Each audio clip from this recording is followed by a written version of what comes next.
خطبہ نمبر 19، جسے اس وقت فرمایا جب ممبر کوفہ پر خطبہ دے رہے تھے اور اشعث ابن قیس نے ٹوک دیا کہ یہ بیان آپ علیہ السلام خود اپنے خلاف دے رہے ہیں۔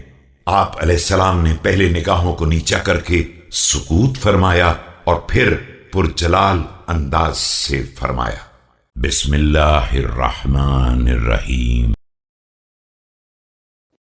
ما يدريك ما علي من مالي عليك لعنة الله ولعنة اللاعنين حائك ابن حائك منافق ابن كافر والله لقد أسرك الكفر مرة والإسلام أخرى۔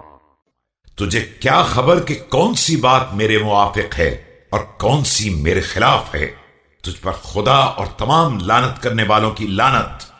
تو سخن باف اور تانے بانے درست کرنے والے کا فرزند ہے، تو منافق ہے اور تیرا باپ کھلا ہوا کافر تھا۔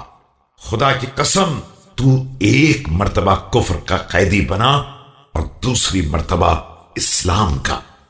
فما فداك من واحدة منهما مالك ولا حسبك وإن امرأ دل على قومه السيف وساق إليهم الحتف لحري أن يمقته الأقرب ولا يأمنه الأبعد۔ لیکن نہ تیرا مال کام آیا نہ حسب، اور جو شخص بھی اپنی قوم کی طرف تلوار کو راستہ بتائے گا اور موت کو کھینچ کر لائے گا، وہ اس بات کا حقدار ہے کہ قریب والے اس سے نفرت کریں اور دور والے اس پر بھروسہ نہ کریں۔